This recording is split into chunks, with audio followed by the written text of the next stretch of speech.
Once again, let me apologize for any background noise. It's pretty early, so it shouldn't be too bad. But this is just a couple of tidbits of information that's pretty important, actually. Kind of shows the kind of times that I've had to bob and weave, and I'm completely committed to ensuring that I expose exactly what it is that's happening here, that's been happening, how it's a huge clusterfuck. I have made some mistakes. I have done some things that people may question, but when you find out why I did many of these things, you'll understand that there's nothing more disgusting than law enforcement either being blind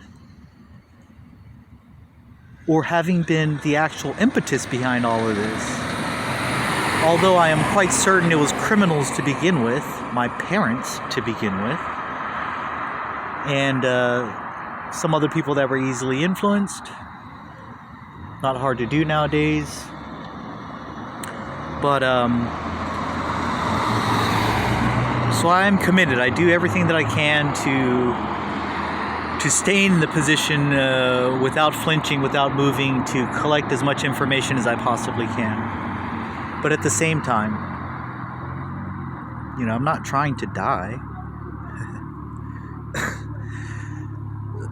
Excuse me. Definitely not sacrifice Atreyu, for sure.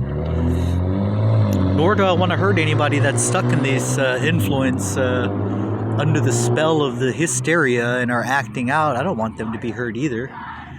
They're just as important as any other human being. But let's be really, really clear here. This couple of tidbits of information is in retrospect, but as it's been how many times now? How many times now has my life been on the line in one way or another? Whether it's that fire, whether it was actions before that fire, and so many actions since that fire. I haven't had a chance to grieve about the fire. Have not had a chance. I know, poor me. But it matters to me. It matters to me a lot, actually, that I've shown enough strength to be able to have endured much of this and still stay focused. But I am intrigued, absolutely intrigued. At the same time, I am very intrigued. So let me get to the story here, the tidbits of information. So I met an African girl named Annie. I thought she was a gift from God. Fairly simple girl from Africa. From what she was telling me, she was trying to regain a relationship with her son. I don't know if he was in Africa. I think he's in the United States somewhere with a relative. And that she was trying to regain a connection with him. She likes to drink, so we had a few beers here and there. I'd see her around with this Mexican guy, her boyfriend or good friend, whatever it was. But she had invited me up to move into a spot, a tent, right next to TPI. Right next to Joe. Of course, Joe's directly connected because Sam, in the video of Sam, you can hear her say clearly, mention Joe and some other stuff she's just blurbing out. Look at the video. Like I say, I don't judge these people. I do not dislike Samantha. But the fact that she's being used by people in authority people in the church, quite possibly law enforcement, is absolutely disgusting. If she's being used by criminals only, I guess that's not as disgusting. But come on, criminals. You guys gotta start having some freaking couth, man. You guys are just fucking dumpster fires walking around. Jesus. Excuse my language. But she got me to move up there, and I can't remember what the reasoning was, but she wanted me to come into her tent with her. And here's an interesting facet to the story too, while she's coloring a coloring book. Now, that's not a terribly big deal for me. She's from Africa. She's, I don't even know how old she was or is. But whatever. People do things to relax their mind. I always saw it as a connection. I never asked her about it. I just kind of saw it as maybe some sort of a connection she had with her son. But she wanted me to come into her tent with her. And I was like, no. And she said something about, oh, that Mexican guy, he's not my boyfriend. I was like, that's okay. I wouldn't call you an angel of God and things like this and jump into a tent with you no matter what. No matter what. Remember that there was definitely organization happening at TPI. Joe was definitely related with Jennifer and Adam down there at the I apologize, I can't remember the name of the place, but it's one of the main places where you go to get breakfast, lunch, or dinner in Portland, down there by not too far from the Union Station and all that. Another tidbit of information, Arizona, up here under the overpass, from the church, the shelter at the church. We won't say he's from the church. Also, for some reason, likes to carry around coloring books, but maybe that's just a coincidence. So there was undoubtedly a bunch of action happening. Sorry for the background noise. There's a lot of activity happening out of TPI. And a lot of activity. A lot of bad stuff going on around there. I've got videos and things posted on a different YouTube channel for those incidents. Some were my observations. Some were things where I'm quite certain were targeting me or creating scenarios around me. Really crazy stuff. Really, the fire department was involved a few times. Imagine that. The fire department. Then we get to Melissa. Had a tent outside Sisters of the Road. I had met her at, what do they call it, Night Strikes or whatever, the Thursday 8 o'clock dinner underneath the Burnside Bridge. Befriended her. And she is the one that most likely initially poisoned me initially. Before the Guillermo incident and all that. The actual initial act. Maybe it happened in front of TPI, but most likely it was with Melissa. Melissa was an older woman, has been through quite a lot in her life. Not much unlike the Leslie story from Monterey, which I'll elaborate on that later. Leslie from Monterey, some really crazy stuff happened. Who calls the next day to ask me, how do you feel today? My mother. Doesn't call about nothing else, not about the fire at the house. How do you feel today? After an absolutely mind-blowing situation out there in Monterey. Mind-blowing. Especially since at that time I thought it was all criminals doing this kind of stuff, which isn't all that mind-blowing, but it's not criminals, is it? There's an authority behind this. But the same thing with Melissa. Come in my tent with me.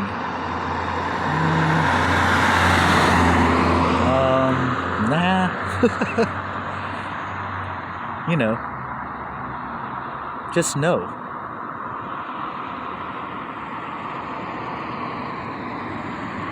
One of the last times I saw her, she kept spitting out the very common theme that I don't speak much about, is this common idea of suicide. Why the fuck would I kill myself? Why would I kill myself? Why? I'm just looking at her with tears in my eyes while she's saying all this stuff about, you know, she's acting like she's talking about herself, and I'm taking it to, you know, I'm not more important than other people. So I'm taking her words for what it is, just like Leslie, the story in Monterey. I cried with her for over an hour. If her story is true, it's absolutely, it is tragic. But she's a survivor if that's the case. And if not, then exactly what is going on with these people with these crazy stories, and how in the fuck is that supposed to prove a false narrative that these motherfuckers are weaving? Sorry. They are motherfuckers, though. What the fuck, man?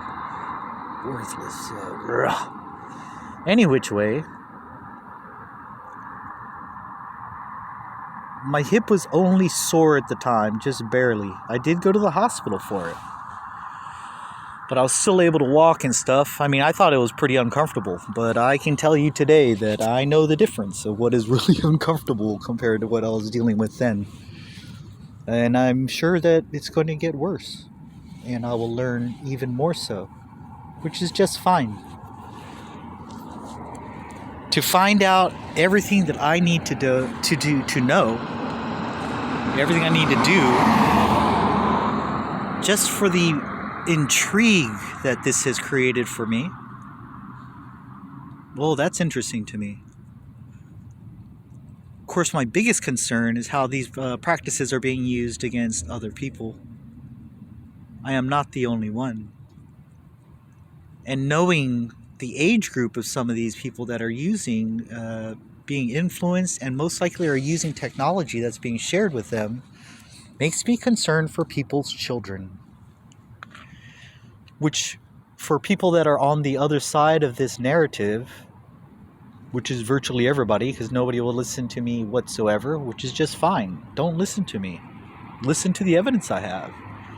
Look at the reports and everything that shows really strange behavior all of a sudden coming from me, when surely some of the videos and some of the actions will seem as if I am unhinged. But if you speak to me and find out the context of what it was that was being shown, because I thought I was doing those actions to criminals that were targeting me and committing acts against me, you know, just because you see me swatting at flies or swatting back at somebody doesn't mean that somebody didn't tap me on the shoulder. But anyway, so Melissa tried to also get me into her tent. Whatever their intentions were, I am pretty certain that I made a good decision not getting into the tent with either one of them. But the absolute insidiousness and it's just disgusting that people of the church and people in law enforcement it should be on this channel. I mean, the story of justice, Justus, just us. I'm looking for and listening to someone who I think is speaking the word of God, and it turns out that it's... What the fuck was that? And another reminder, that was also Night Strike. Underneath the bridge, Union Gospel. Underneath the bridge, the Burnside Bridge on, I think it's Thursdays at 8 p.m. I think it's different during winter, it's only summer, or something like that.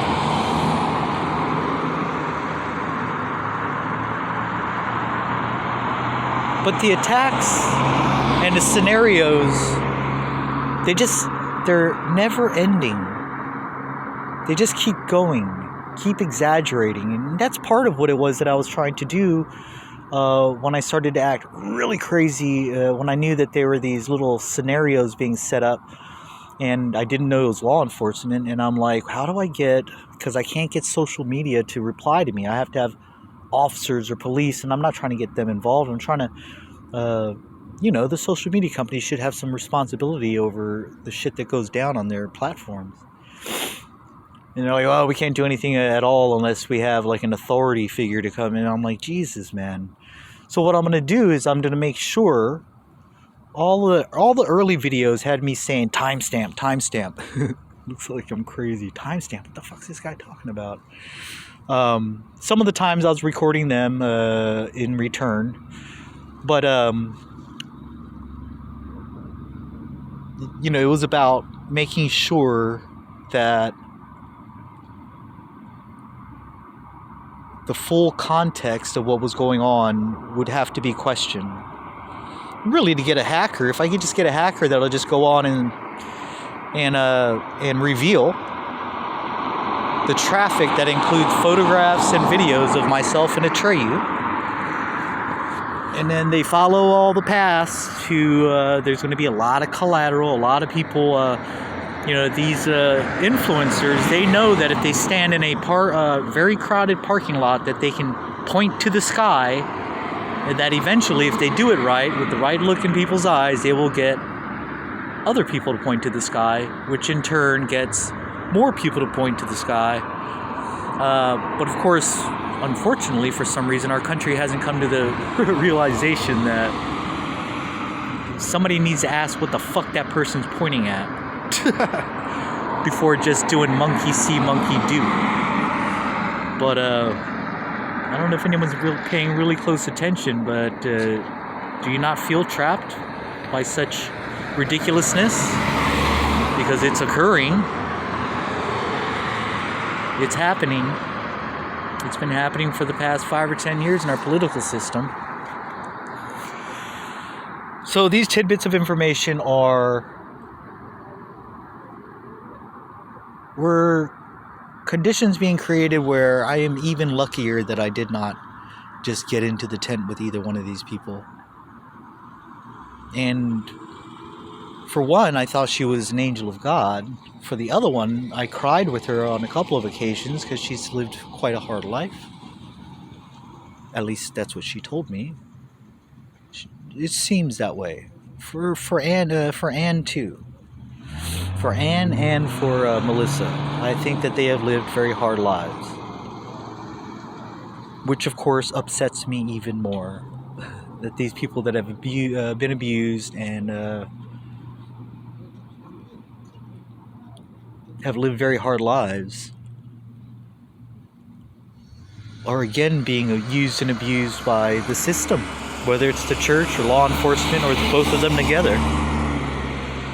Of course, I can also, what would it be? It wouldn't be commiserate, it would be not just sympathize. I mean, I know. One of the reasons why I don't have too much problem with all of this is that this isn't much different from the way that I was raised. I'm never going to hate my parents. I love my parents. But this is not any different from the way that I was raised. Quite honestly, the state and law enforcement and these criminals are simply prolonging the child abuse that was ever present and obvious, not to me, but to anyone else looking in. And yet, for some reason, nobody has vetted and understood, did a little bit of history.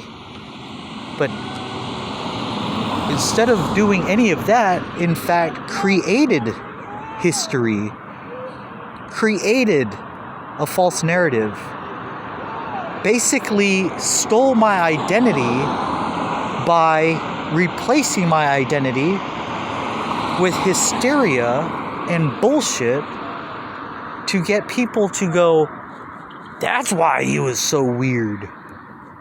What the fuck is so weird about me? I accept people of all sexual backgrounds. I don't judge people. I don't really hold grudges for the most part.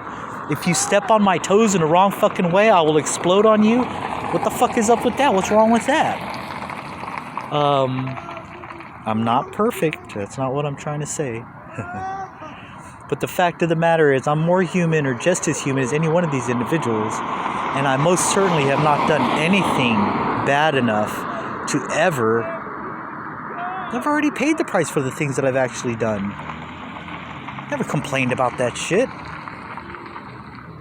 But I definitely have done nothing bad to deserve this kind of... having had my whole identity altered, augmented, changed. But at the same time, I'm intrigued. That's also part of it. Absolutely intrigued. And committed. Because this is a damn fine story. And there are going to be people who will want to put this out there. But more importantly, for me, it ain't about the story about me.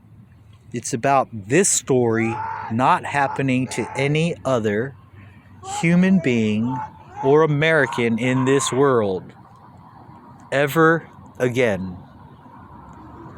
Just so you know, there's a suffering individual in the background here in East Portland that I'm pretty sure that all they need is toilet paper. That's most likely what they need. But they're screaming their lungs out about how horrifying it is for them right now. I think you hear them in the background. Just wanted to explain that. It's most likely another one of these crisis actors that are meant to always interrupt anything that I'm doing, whether it's eating, taking care of my dog, whatever it is. They don't want me to have peace. What they don't understand is that this was how I was raised, and I had peace then. They're not doing a damn thing except for revealing how ridiculous and how dangerous they have become. The church and law enforcement, which, by the way, are two very, very impotent, huge organizations in our country right now. Impotent.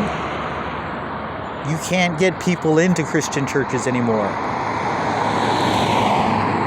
Faith in our law enforcement is at an all-time low, and the reality is that crime is up. They have failed.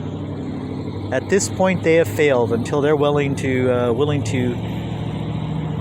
reform. To understand, they can't live off of the arrogance of whatever it is that they're living off of. I mean, they don't even know how to follow precedents. What the hell's wrong with them? Anyway, I wish it was different. I wish we had a good, strong law enforcement. I wish that the Christian churches was flowing with people because they need God. But God is being sold to these people, not being shared. It's being sold to people. And that's a damn shame. Jesus wouldn't have it. God ain't. He's definitely not having it. It is a shame that both of these huge organizations have fallen for lazy tactics and hysteria rather than actually focusing on facts, realities when it comes to law enforcement. and actually connecting with people in a manner to not have power over them, but to actually share the power of God with them. My goodness, these people, my goodness. Trust me when I say that devout Christians, devout Mormons that were doing really bad things is how I was convinced that God exists, without a doubt. Without a doubt. So please, have yourself a nice day. Thank you so much for listening. And I'm going to go ahead and close this conversation before this lost individual. I actually have some toilet paper. I might throw him some, but they're walking this way. I don't want them to throw any turds on me. It could happen, you know. It could happen to anyone, anywhere, anytime. Just turds come a-flying. Sorry. But you can't break me, or my sense of humor, or my love for every single one of you. You can't do it. You can't do it. And I hope that all of y'all feel the same way about yourselves and about the people around you, and that you have the strength and conviction to stay true to whatever your focus is during the day, whether it's just relaxing or whether it's actually getting things done. Please have a nice day. Thank you so much.